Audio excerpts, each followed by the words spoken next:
Hey, Hey, Shalom Aleichem. Aleichem Shalom. My office is a huge mess. Do I have to clean it up for this? Is Not this at all. I watched a short little Parsha board of yours, just before we got on. It was on Parsha's, it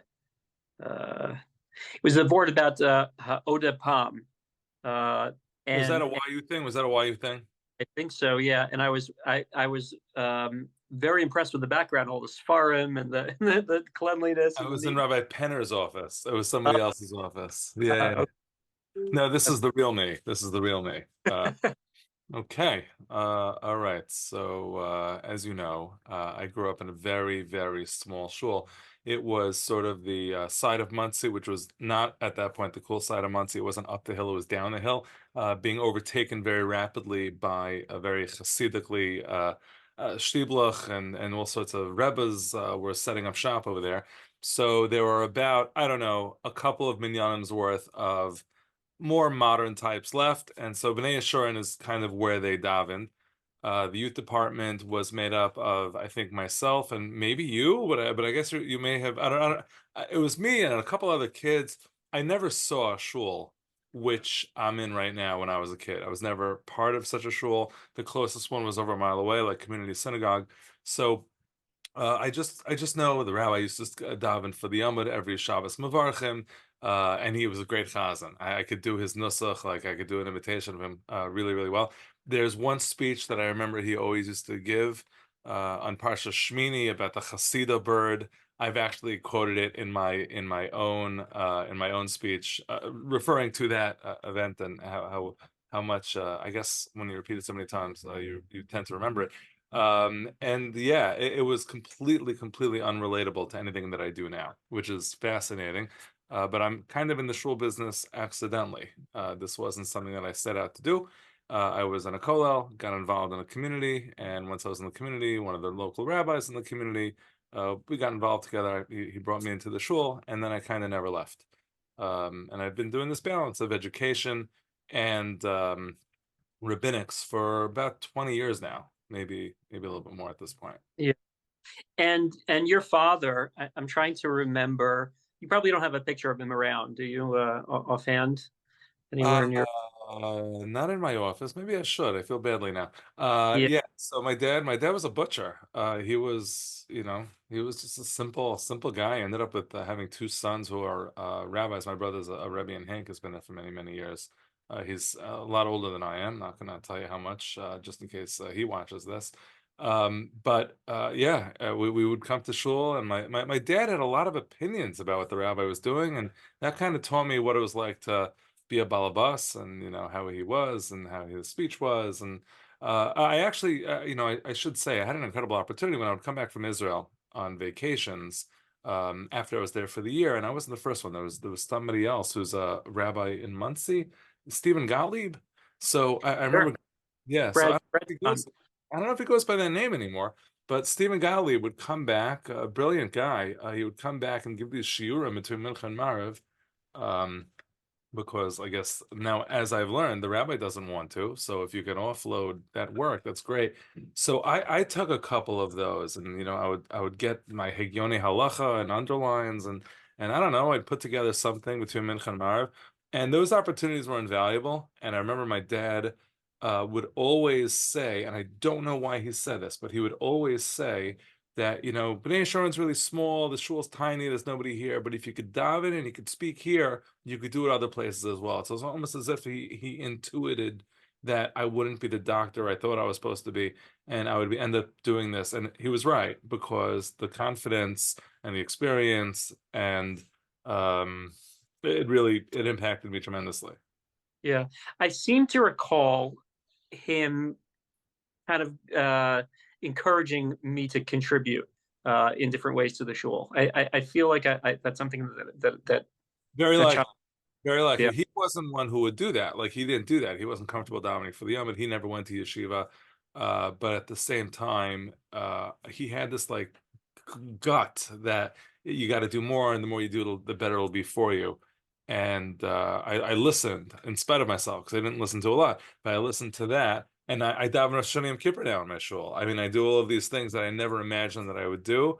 but doing it in front of this tiny shul in which I was raised, kind of like opened that all up to me. Yeah, it was a shul like none other. It had its cast of characters.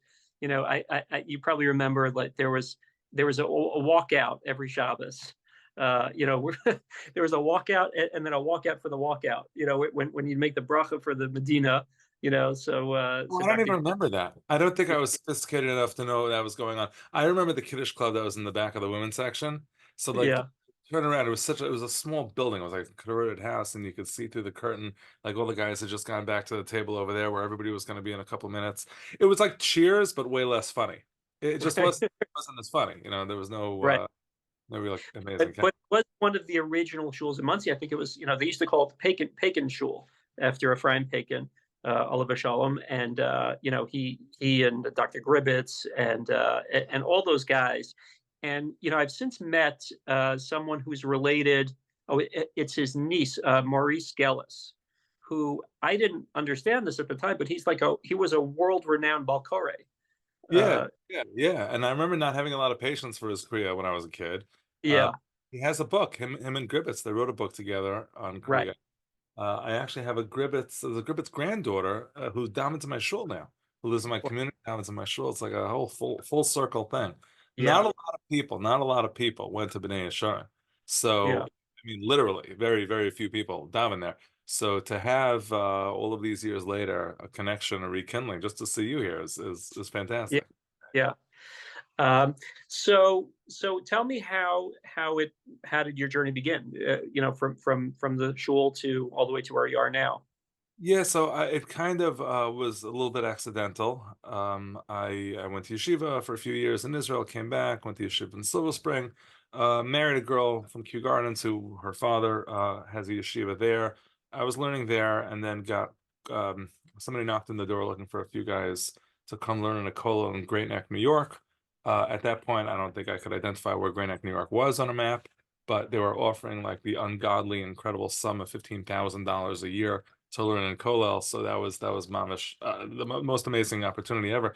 So me and 10 other guys went, and they were really looking for guys who were going to be busy with outreach. Most of the guys were looking to learn, but I kind of was interested in that outreach stuff. I had some experiences the year before in Maryland, where I taught in a Hebrew school. So like this kind of interested me a little bit more than the other guys. I would come back at nights and teach, and then they had a little tiny house on the property. We ended up in that house. So I had moved to Great Neck. This was like my out of town Kollel experience. Even though Great Neck is actually like, I don't know, 8 miles away from Queens, it's like this is not actually out of town. But it felt like that. It felt like that because it was very different.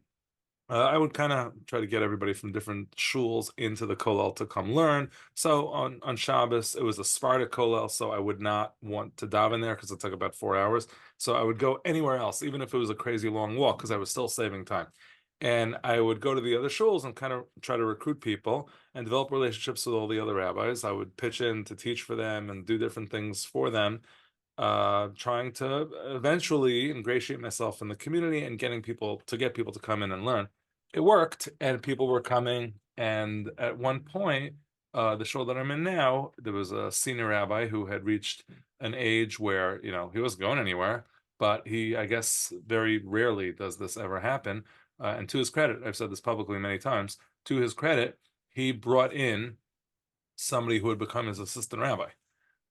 Most rabbis, as the story goes, are uncomfortable doing that. He was comfortable doing that, and he kind of like said, I was about to move to Queens because the housing wasn't working out, it was very expensive, and he made it work. He made it work. My first year, I was without a portfolio, no title.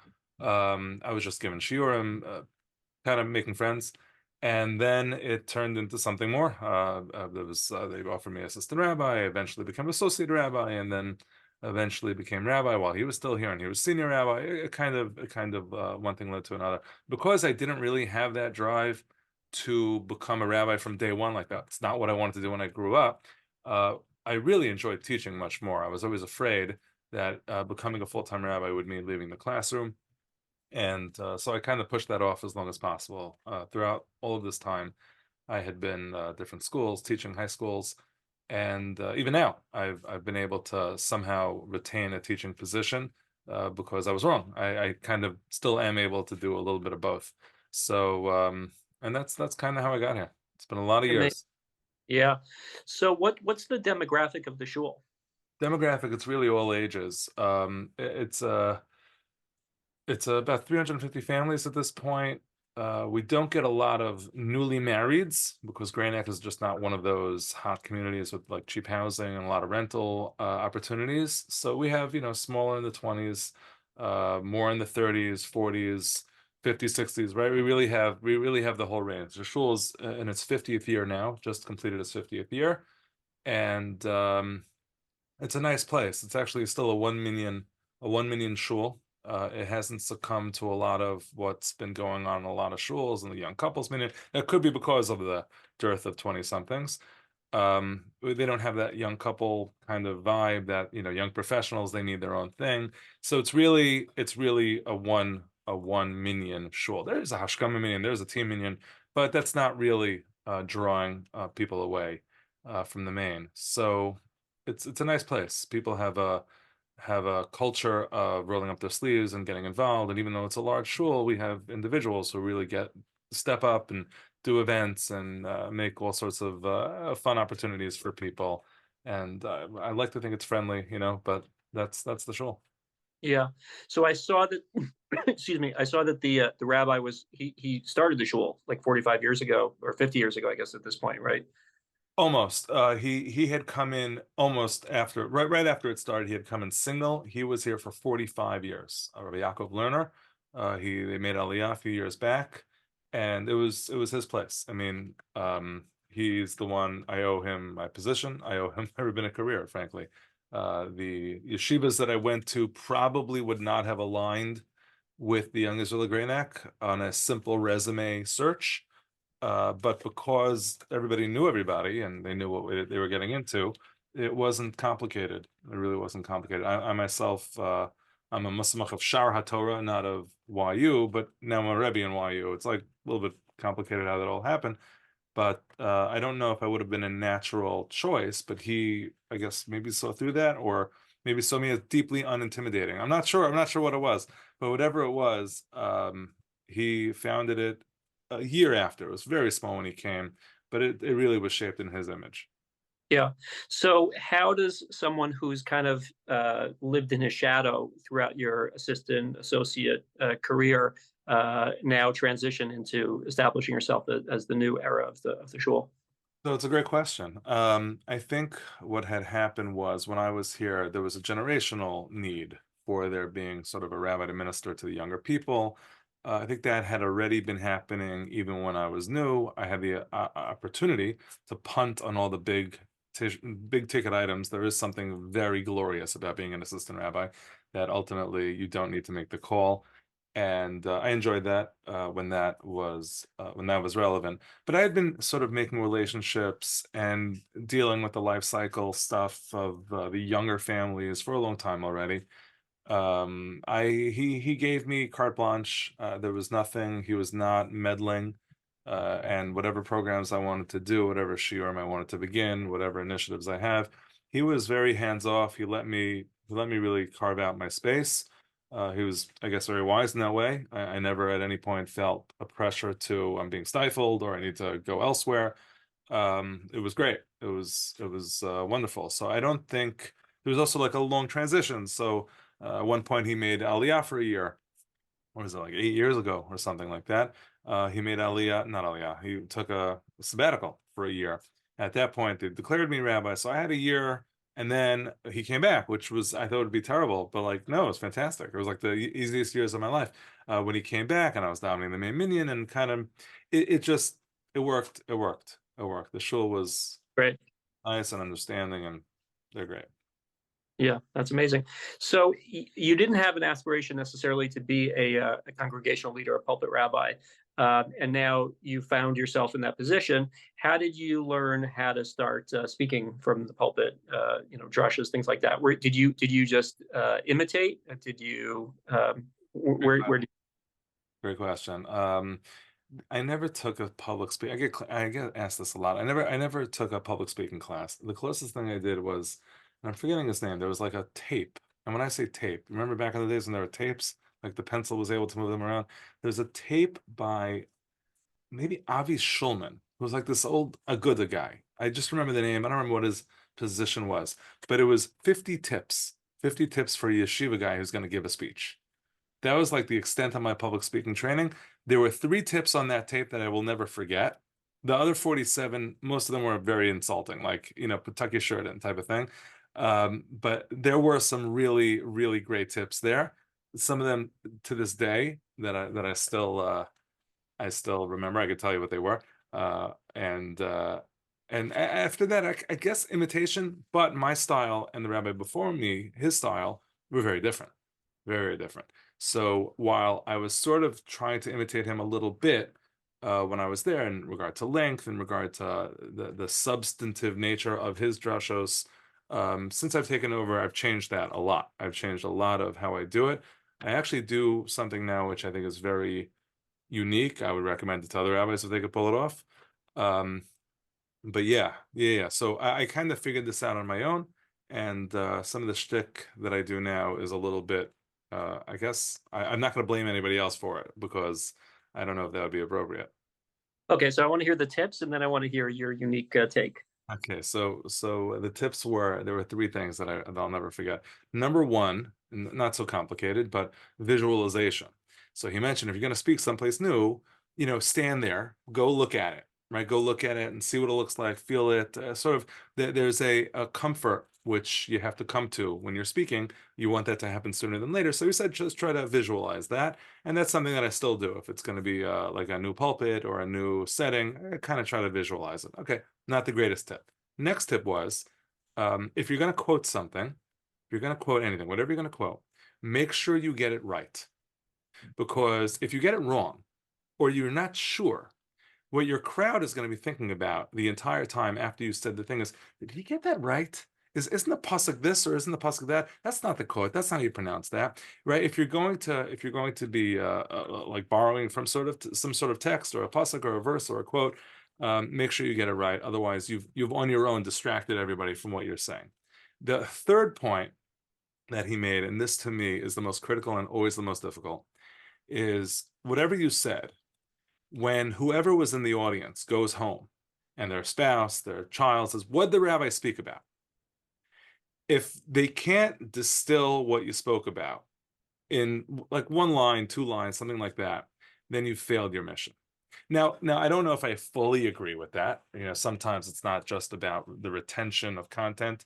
Sometimes it's about it's complicated what it's about. And I also realize that over the course of years, people take a million different things from your speech. What you said, they might misunderstand or understand differently. Different elements of the things that you said, it's unbelievable. Different minds, the same way that as the Gemara says, the faces are different, the takeaways are different.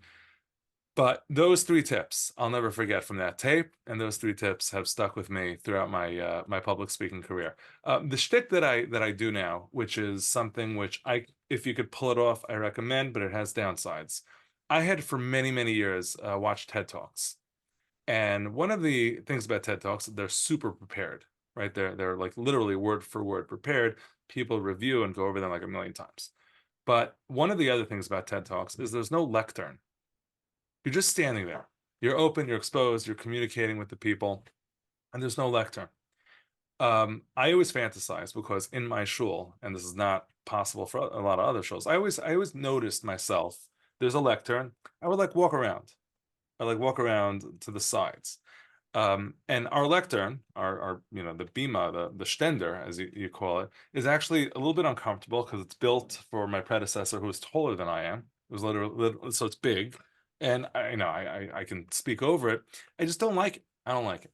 So I always fantasized about what would it be if I could just turn the drush into a TED Talk. And I have a stage, and like a TED Talk, I'm just walking around. I'm walking around and talking to people. So I said it's going to be impossible. It's going to be awkward. Like when's going to be the week that we don't pick up the stender before the rabbi speaks? So thank God for COVID. So COVID, if you remember, the first when shuls reopened, it was way too dangerous to give a drasha. Drushas are going to kill people. Nobody's got time for drushas. So then some shuls said, "Oh, we're going to give a short drush." So what I would do when I was giving the short drasha is, in order to indicate that it was going to be a short drasha and this is not regular, so don't worry, don't call the Department of Health. I would just get up, stand on the bima, give a little something, and then sit down after a few minutes. And pretty much I never picked it up again. I have not picked up that thing again, which means I'm totally exposed. I'm walking around the stage, and there are tremendous downsides. The number one being I have no notes, right? I can't, there's nothing to work with. So this works, this doesn't work for everybody. My style happens to be a little bit more informal, or maybe a lot more informal than people who are definitely reading and getting the exact precise turns of phrase that they are looking for. I'm decent on my feet, and have the ability to turn some phrases decently well, but what I found, and this really fed who I am, I would write drashas the way the rabbi before me did for many years. And the way he did it, because he was doing it for so many years and he did it so well, I kind of wanted to be like him. What he would do is as follows. He would write out in longhand on yellow pads every word of the drasha. Like, I don't know how his, like, I don't know what the revisions look like, but he would have the entire thing on a yellow pad and take those sheets, and he'd summarize the structure, the form, and the things he needed to quote on cue cards. The yellow pad or the yellow sheets would stay at home. He'd go over that. He'd go over it with his wife, the morning of, and then he'd write down those notes, and he'd bring only those notes up to the pulpit. And so you saw he had the little cards in front of him. He'd be flipping the cards. Okay. So I said, he knows what he's doing. I'm going to do like him. So before Shabbos, I would walk in. I was way more advanced than Yellow Pants. I would do it I would type it. I would type it up, and I would have, like, I don't know, a couple of pages, whatever it was, and all the right phrases, all the right words, exactly how I wanted to say it. Press print, of course, like right before candlelighting, because that's how. And then I would get up to speak and never give the speech on paper. Yeah. It'd be the same parsha. It'd be the same general, like, Vart idea, but the words and sometimes the structure I would mess with in my head beforehand. I was doing a lot of work in my head, reprocessing and repositioning things. So much so that people would ask me, "Oh, Rabbi, could you send me a copy of that?" And what I had written wasn't, I couldn't say that it's the same thing. So I stopped. I turned myself into a bulleter, right? I have a bullet sequence of what I want to get to, what's important. If there's a phrase or something like that, or a reference that's particularly important to get to, that's pretty much all I have. I even have a hard time looking at that when I'm speaking, when to look down on my notes. It's a strange thing that, like, I just have a hard time doing. So I decided, instead of like seeing that as a challenge, just leaning into it and really trying to get it all into my head, a structure, and the other thing. And with this, you can ask more questions because I'm pretty much done. Um, the the interesting thing is, like, there was a transition. I don't know if this happens to all speakers. I know you speak to a lot of speakers. There was a transition in my career, between, and I think this probably happens to everybody at some point, in your early experiences of speaking. And in my early years, I didn't speak every Shabbos, right? So I would speak every whatever it was. Um, in the early years, when you're still nervous, you think a lot about the fact that you're speaking while you're speaking. Oh my gosh, I can't believe I'm speaking. Look at all these people are here. Yeah, whether or not you're imagining them with their clothes on or off, you're thinking about the people in the room. And as I got more comfortable, I realized I don't have to think about them anymore. Now I just want to think about what I'm speaking about. So now, in my mind, I know what I'm saying. And I'm also remembering, while I'm talking, I'm remembering what's going to come next. Oh, and don't forget that. And I'm kind of ordering them in my head. And again, you're in a moment, you're in a zone. It's like an adrenaline type of thing. That's why it's working so well. And I'm sort of able to do that on the fly because I'm not thinking about who's out there. I'm not thinking about any of that. So that has transitioned and allowed me to do this. The feedback that I've gotten is generally very, very good. People have a hard time falling asleep. Don't worry, people still do. But people have a hard time falling asleep because, I'm walking around, I'm more animated. I get to, like, act things out. Like a guy's walking down the street. I'm able to, like, walk down the street to be able to show what I'm doing. And it really engages people to a much greater degree. That's what I've found.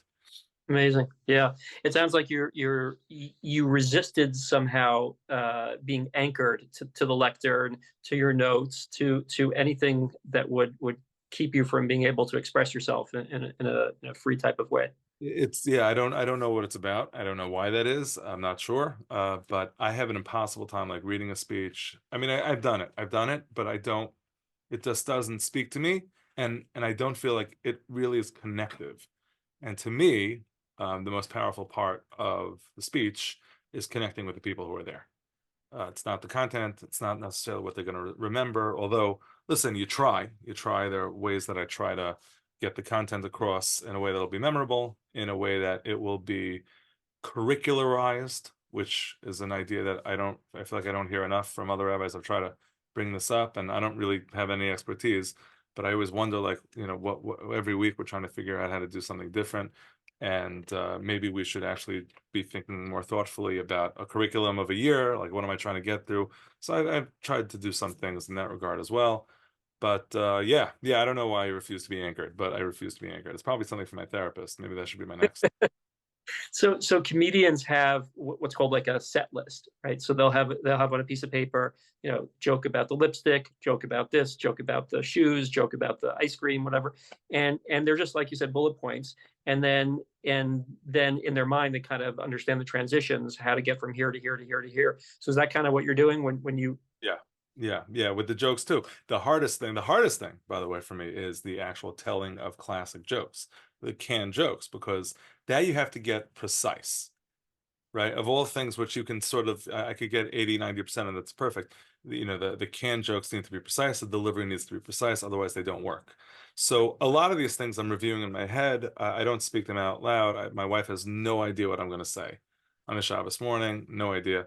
But yeah, that's exactly how I'm doing it. It's one thing, one thing, one thing, one thing. Hopefully, whatever bulleted bullets I created before Shabbos, hopefully that'll end up being the speech I give, because there are times when something hits me on Shabbos. I don't like it's really Shabbos morning when I'm thinking about the drasha, not Friday night. And I'm like, I don't know, this is a really great idea, and I gotta add this, and now I gotta reorder that. And unfortunately, then I'm stuck and it's all in my head. That's all I got. But whatever. One of the most important principles that public speakers need to remember is when you get down there and you're done and you forgot to add something which was fantastic, the only person who knows that is you. Like that's the reassurance that I've always had.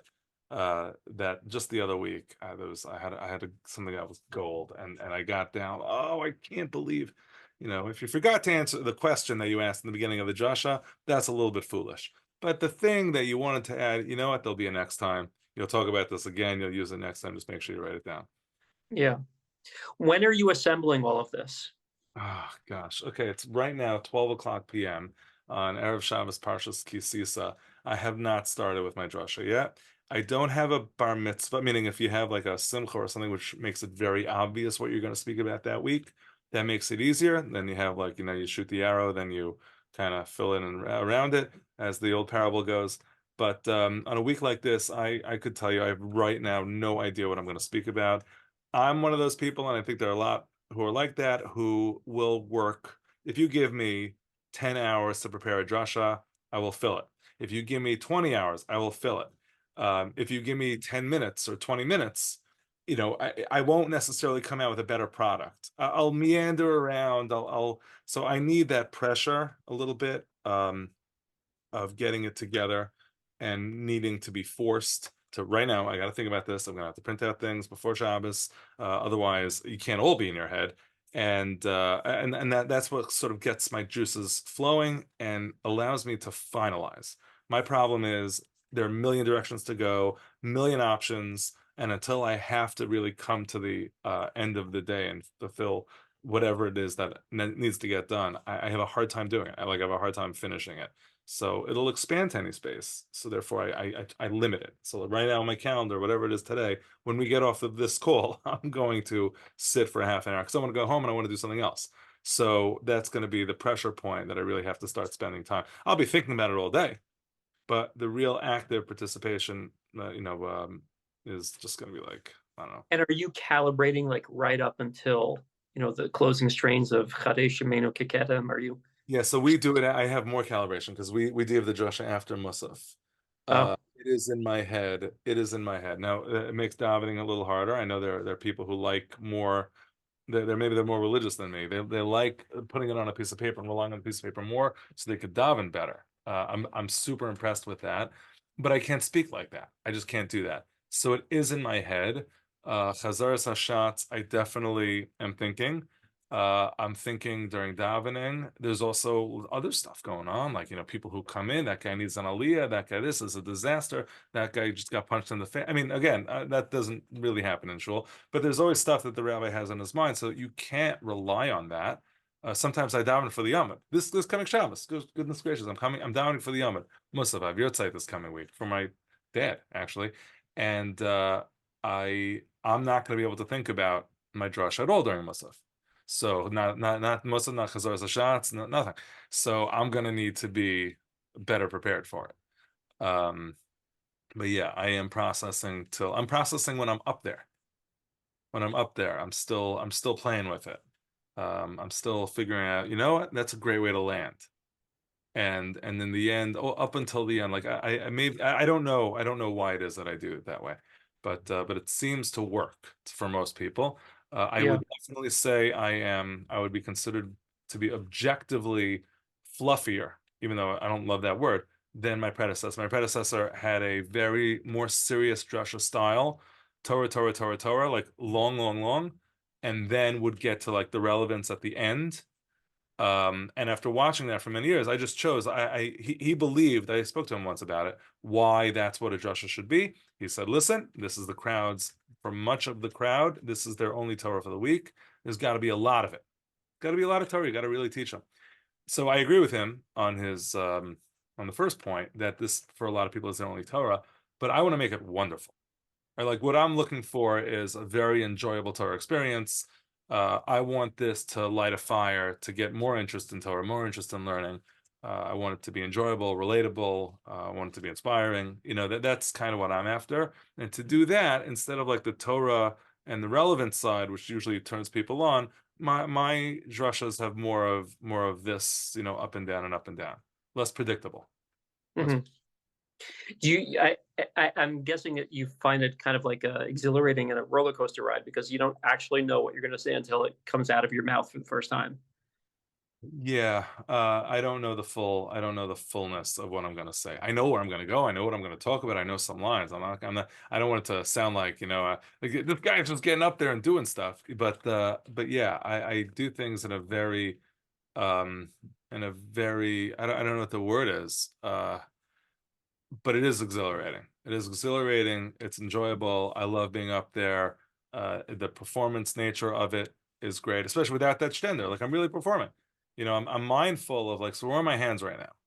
Right? Where are my hands? Am I gripping my talus? Am I running through the strings? Because I got nothing to block me. Like the nice thing about the pulpit, I'm learning all these different. The nice thing about the pulpit is you can hide behind it. You could do the death grip on the side and just hold on for dear life. I don't have any of that. And am I leaning left? I get called out a lot that I go more to the left of the stage than the right. Our women's section is on one side, not the other. That's why I do it. But people are paying attention to that. So, is my yarmulke falling off? I started to wear a bobby pin because my yarmulke was like slipping, and I found myself not only is the towels falling off, but I got this guy's a disaster. So I am mindful of that experience and I guess the Germanization of what's required and the opportunity of being able to really you want to kind of put on a show because this is Torah's moment. This is Torah's moment, and this is where they're going to hopefully come back for your Wednesday night class, maybe. So let me ask you: do you treat, let's say, the high stakes drasha slots like that, like say Rosh Hashanah, Yom Kippur, Kol Nidre, Ne'ilah, those types of things? Um, Do yeah, you so feel more? I don't actually believe they're high stakes. I think the whole thing is like it's a bit much. We don't. They're high stakes. I think the tradition of that is that they're high stakes because most Orthodox congregations who were getting pulpit sermons weren't in the room the rest of the year. So here they're in the room. So like we gotta give them something good. I don't think that. I don't think that your Rosh Hashanah or Yom Kippur is necessary. Are they listening better? There are a million reasons to be listening worse. Rosh Hashanah davening is too long. Kippur davening is too long. After Kol Nidre, everybody just wants to explode from eating. They want to go to sleep in the seventh inning stretch and hit the restroom. Like this is not. I don't know that they have the same gravity. We're speaking so many times a year that the notion that one of them is going to matter that much more than any other It's like I just don't know. I don't know if it's real. I don't know if it's true. I don't find that people remember one more than the other. But yes, I will make sure for those drushos, like I guess I call it there's the Torah part and there's the fluff part. I will make sure that I have that story, that fantastic story, and I don't love stories generally, so it's got to be like a I guess a me approved story. I will include that stuff. I will try to have that great metaphor, but I am very down on the power of the Rosh Hashanah Yom Kippur. Maybe it's because I'm bad at it. I don't know, but I don't see that in our day and age when there's so many inputs that any one input, especially those that come on difficult days, are going to be that more valuable. I do try to curricularize, and what I meant by that was, let's say Shabbos Shuvah and Shabbos Hagadol. What I try to do is I make a huge deal about them. Now, I don't get everybody to come. I have way more people on a Shabbos morning than I have at that, which makes me think maybe I'm doing it wrong. The classic Shabbos Hagadol, Shabbos Shuvah that we kind of, we do as rabbis might be a terrible idea to today's audience. But what I try to do is think of a theme that I want to cover in those big speeches, where there I could share an hour's worth of content of all types, and then I refer to it for the next 6 months. So like last year, I talked about modeling on Shabbos Shuvah and whatever. I don't remember what exactly it was, but it was modeling. And I referred back to it probably 10 times in different drushas. And I made a huge deal about modeling. And I was talking about decorum during davening, and I made a very simple point that like there are very few heroes. I have a noisy shul. I don't know if it's okay to say that. Maybe we should edit that out. So you have to come here and hear it yourself to know that it's a noisy shul. But a noisy shul, and then I realized, like, there are no real heroes. You look around, even the guys who shush sometimes talk. So when I was talking about modeling, I said, like, let me bring it to me. And I made a huge deal about my personal campaign to stop talking during Kaddish ever. And so that type of role play where I'm not pretending, it's just really about me. I don't care about you. You guys want to stop talking? Great. But let me share this with you and my struggles. So that as an example of the modeling that I've been talking about for 10 different sermons and 10 different types of examples, uh, completely connected to that first Shabbos Shuvah Drasha, it makes it feel, at least to me, like I'm moving the ball forward, right? Because without that, I don't, it frustrates me, the amount of energy that all of us spend in sermonizing and the lack of what happened. It's in the other. It's in the Hard other. to.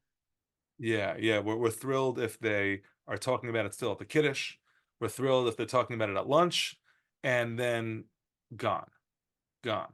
So I want, maybe it's just for myself to see if I can do that. I can string it together for a while. But yeah, my theme for this past Shabbos Shuvah was why, finding the why in our Judaism. And so the war has completely whatever. I no longer have to sermonize about that. So, but I made that point, right? I made that point that that's what we were going to talk about. But now we have our why. So now let's connect everything that we're talking about vis-a-vis the war to our why. So I try to keep that in the air and on people's minds. If you would quiz people in the room, who knows what the rabbi's theme is for the 6 months? I don't know. I don't know who. I find that no matter what we do, there's an audience there as well, and they do what they want, right? They do what they want. They take what they want, whatever they want, or they let in, or they're open to reaches them.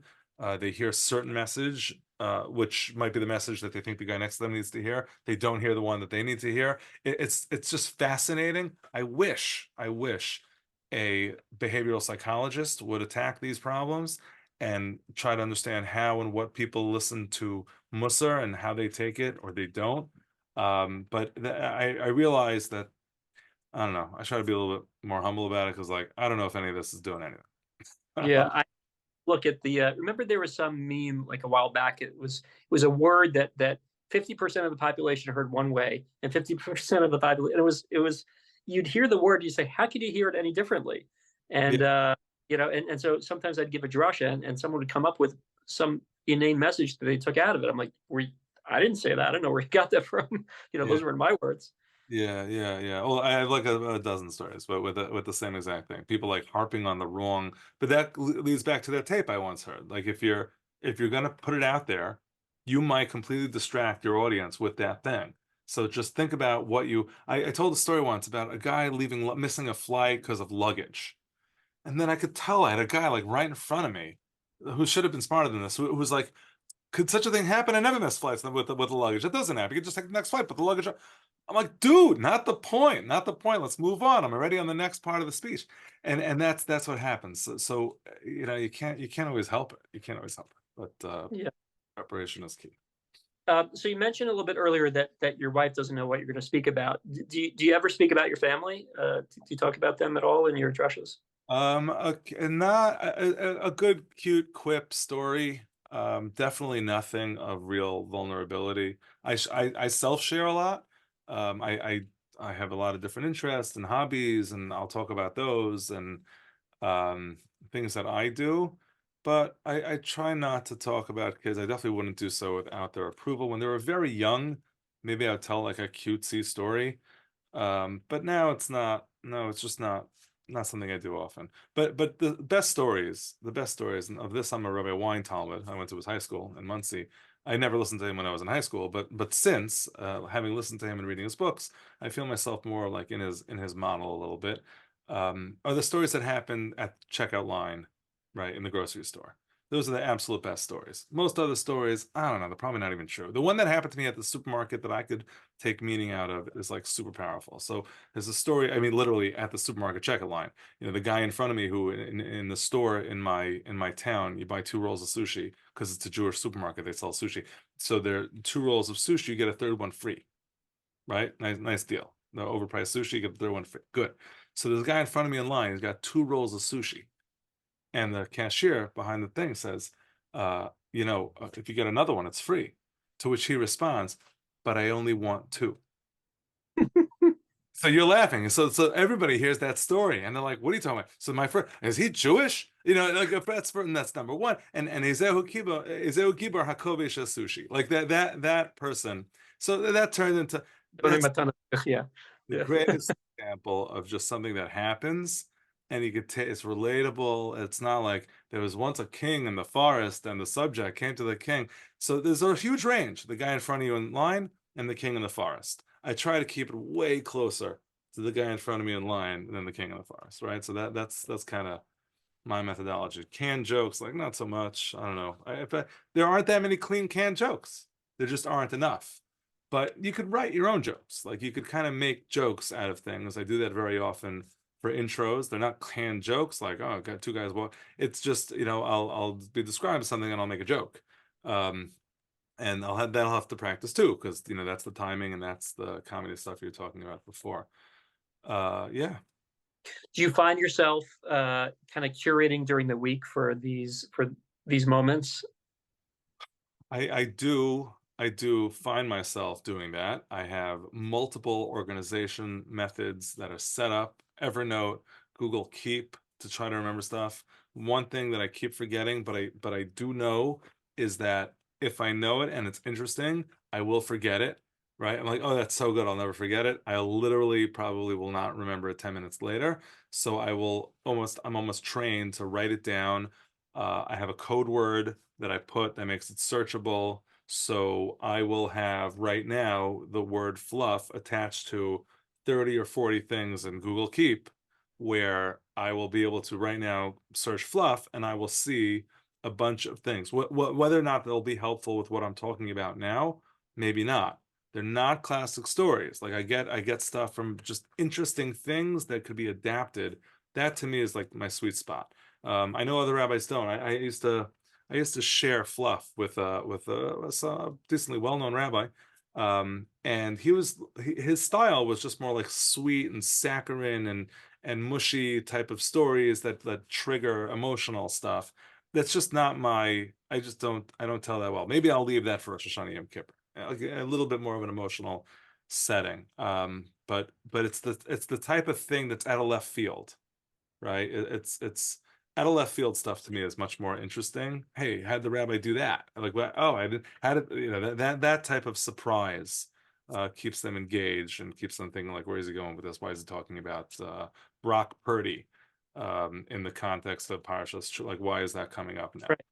Right. So tell me a little bit about your structure, how you structure things, because You told me, like you said, they're kind of in your head, like a an outline, bullet points and stuff. So how are you managing attention? How are you arranging the reveal? For the message, and so people don't get it too quick. And uh, Yeah, so it's a good question. I'm sure that if somebody would study my drashas, write them out and study them, because I don't write them out, so I couldn't show you always the final product. I could summarize it, but I can't necessarily write out the full structure. I can't say that I do that consistently. It's probably impossible to if you're doing it on the fly, but I will have, I start with a couple of announcements. The rabbi used to get up, back up at the end of davening to do certain shul announcements and mazel tovs. So I kind of get that out of the way quick, and people actually listen to that. So I haven't lost them because that's relevant.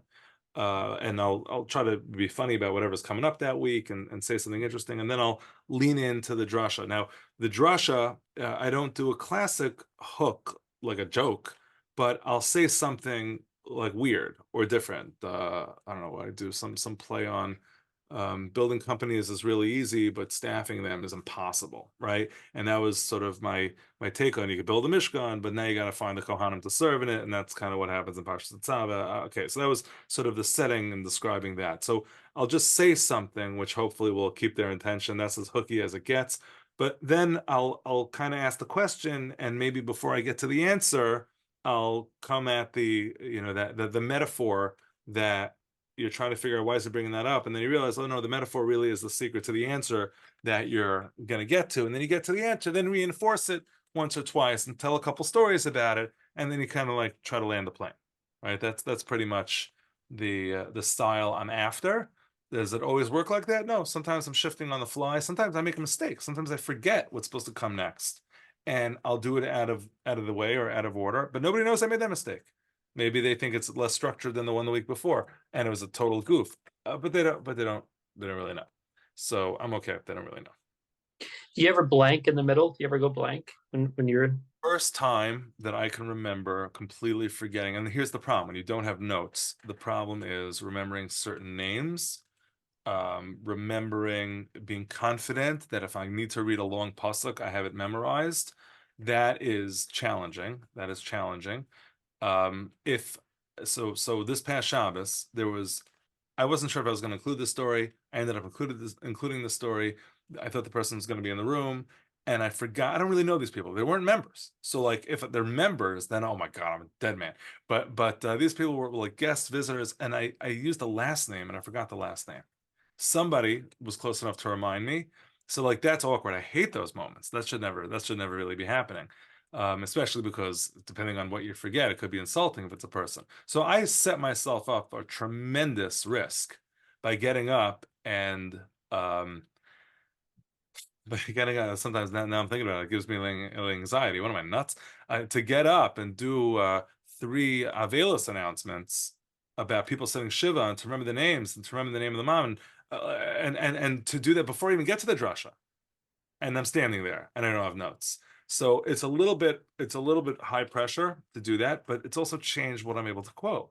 So like the Netziv has a beautiful 4-line explanation of something, and the language is beautiful. So I won't be able to use it. I can't use that. I can't use language of somebody else, which is very specific. I can occasionally, if there's a long quote, I will do this. Usually not, I won't do this regularly at all. But I'll leave something nearby and I'll just pick it up to read something which is valuable and worthwhile. I'll put it right back down. I'll do that, but it is challenging. Thank God it does not happen often. But when it starts happening often, I will change my style. I hope I'll realize that I need to change my style, because that's a terrible, it's a terrible feeling to blank and to not know what goes next. You could fake it, right? But like you can't fake names and facts. And so yeah, yeah, yeah. There was a conservative rabbi who gives sermons, and you can see them online because they live stream them. And he spoke the way you're describing, no notes, and no lectern, kind of very congenial. Teleprompter, because Exactly. yeah, okay. I I was didn't. what that was like. Yeah. Yeah, I didn't pick up on it until someone brought it to my attention. but that's what he does. Oh, he did have one. He had a Yeah, teleprompter. yeah, I didn't know it. Someone brought it to my attention. Now I can't unsee it. I can see how his eyes kind of like look to the left, look to the right. I think there's actually a few teleprompters he has, and so yeah, it's It's interesting. There are two types of speakers, and the people who are able to give speeches off of reading off of a piece of paper, and then there are the people who can't tolerate that. Like there are people who get all judgy about it. Some of the best speakers I know do that. I don't want to name any names, but some of the best speakers, people who are so entertaining and so stimulating, they're literally reading off a piece of paper. They wrote this once and they could just change the title every single time they use it. And in a way, I'm jealous of that, but at the same time, I think it's so rare that people do that really, really well that I'd still just rather be doing the performance. But Do you those mean reading off the paper after they've already memorized it, no, or they're literally literally read? off the paper, right? There are Uh, speakers, very well-known speakers, who literally read it off paper. mhm. They do a good job. I know two who do a very good job doing it, and I couldn't. I don't think I could do that. It wouldn't feel authentic to me. But hey, I don't know. They do it really well. Yeah, yeah. I know Rabbi Dr. Norman Lamb used to do it, and he's considered to be one of the greatest. Is that So true that he used to read off piece of paper?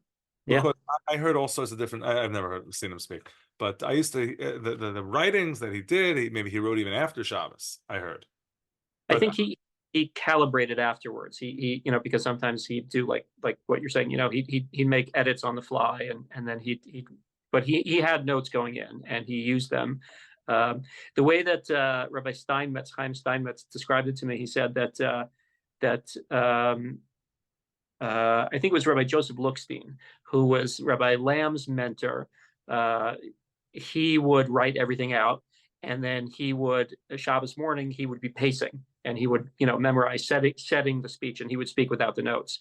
And his son Rabbi Haskell Lookstein didn't want to have to endure that in that rigor of Shabbos morning, trying to make sure that you have everything you want to say. So he would write it out with notes, and I think Rabbi Dr.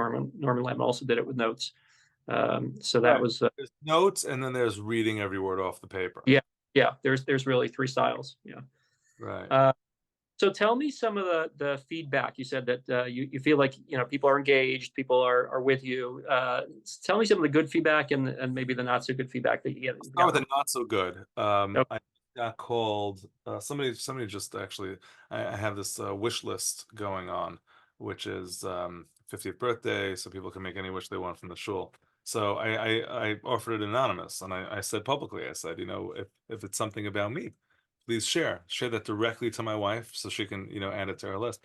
But the one person, I don't think I know who it is, really came after me about they want more content. Now, I don't think they're whatever. I have all sorts of responses, of course, but it's definitely less content than my predecessor. It's more I'm trying to do something else. I really am, and I'll be the first to say it. This person doesn't appreciate that.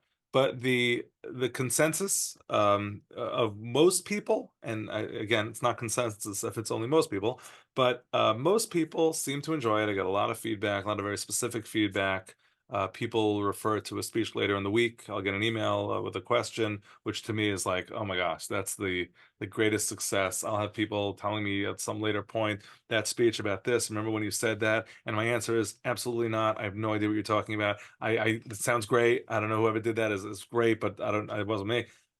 Sometimes people thank me for things that I said that weren't me. Maybe they were my assistant. But there is a very in the shul. There's I guess a positive regard for positive feedback. People give a lot of feedback, which I know a lot of rabbis just like give a speech and they don't hear a word. My shul is very nice. There are people who will come over, they'll say shkoyach right after, they'll challenge me on this or that, which is great. So that's kind of that's what keeps me doing doing it the way I'm doing it. Um, yeah. Okay, so two last questions that I typically ask rabbis.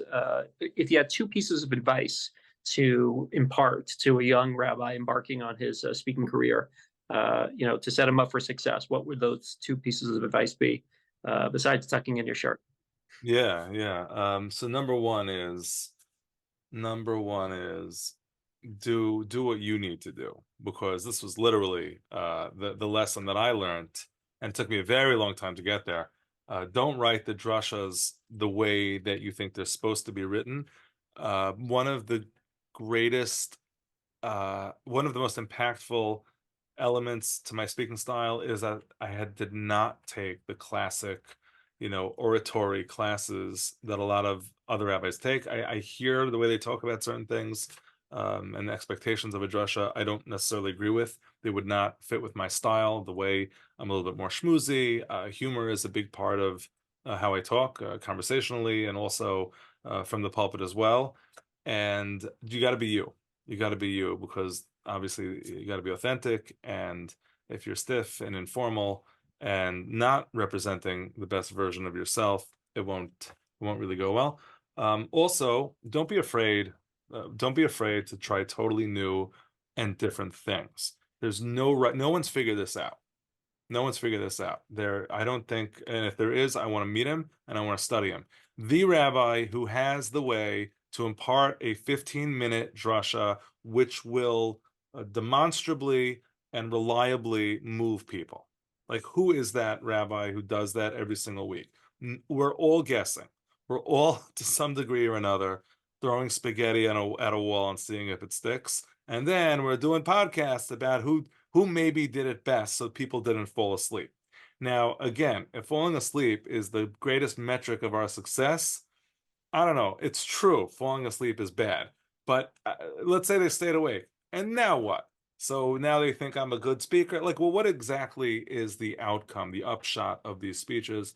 I don't believe anybody's really figured all of that out. You'll talk to people and they'll say, well, over time, which is another way of saying, I have no idea. I have no idea what this is doing or what I'm doing here. So don't be afraid to experiment. I've done things like, and these are not, I rip off all these ideas. I've done things like giving out source sheets one week, just surprising people with a source sheet, knowing that that one is going to take a little bit less time and taking a little bit more time to like delve into something a little bit better. I've done like crazy sukkahs. There are 4 drashas, 5 drashas. I want to shoot myself. Nobody wants to hear me again. But I'll do something interesting. I'll read a tshuva about how a fight broke out during Hoshanos. And because this is our lived experience, we are probably the worst shul at Hoshanos in the entire world. Like, we can't figure out how to walk straight. It's crazy. And so uh, it was like just humorous to read the thing. And then you have this thing from a few hundred years ago. 2 guys got into a fight, poking each other with lulavim. It's just funny, interesting, and it's Torah. So it's a way to like grip people. I do an interview with kids, bar mitzvah banter. This is a COVID project. Like, kids weren't getting their, moment in the sun. We had a ton of bar and bat mitzvahs. So I do this interview with a kid, and it's a banter. It's like back and forth. I have like certain questions that I ask. A lot of rabbis, have been doing this recently. I'm not going to tell you which ones ripped it off and which ones didn't. Doesn't matter. But it's great because now I've had conversations with these kids that would be way too naturally informal to ever happen on their own. But I'm asking them about their favorite superhero. And then when they tell me about this, like, why? And then, really, where would you teleport? And then you get to learn all these crazy things about the kids that now you can share. And it's not like the rabbinic formal, I asked them 4 questions, I asked 3 teachers, and they told me about the kid. No, no, no. I know this kid. I really know this kid now. And you can pick up amazing things. So, like, don't be afraid to try new things, because I don't really think anybody's figured this out yet. And we are all learning from each other. I have people who I talk to every once in a while, I get great advice from. And there's no one person who I model myself after. I steal from him. I steal from him. I steal from him. I'll steal from her. Right? There are all sorts of people who are doing great things. So be open to it. So those are my 2 pieces. Amazing. Wow. Thank you. So I'm going to let you get back to your drasha non-preparation. You have any good ideas? I thought this was a "you give me an idea for a drasha" podcast. Is that not? Is that I misunderstand? Yeah. That's maybe episode 50, 54. We'll address that. But it sounds like you have a very good method down. It sounds like you're on top of your game, and sounds like it's working well for you. Really, really great. So far, I hope Yeah. so. I always love feedback, and sometimes people tell me I'm gripping the towels too tight, and I love that stuff. It's important. Yeah. I've seen, even when I interviewed David Wolpe, who's a big conservative rabbi. He's retired now, but I saw him, twisting his towel strings around his finger while he was talking, and it's those are the habits, Yeah, that yeah, what's challenging, and this without the pulpit there, you're really exposed. Like how long you made your tie, that's now visible. It never was before. Nobody ever knew. yeah, Nobody know. So yeah, so yeah, it's a whole different industry, but I think more rabbis should try it out. Not everybody has yeah, the hardware to do it, but if you have the hardware to do it, turn it into a TED Talk, and I think like it naturally becomes much more engaging, even before you. yeah. Well, stand-up comedians. I mean, that's what a comic does. There's no net. There's nothing to fall back on. You're literally, free solo. That's it's just you're on your own. Yeah, yeah, I It's love stand-up. exhilarating. Yeah. I,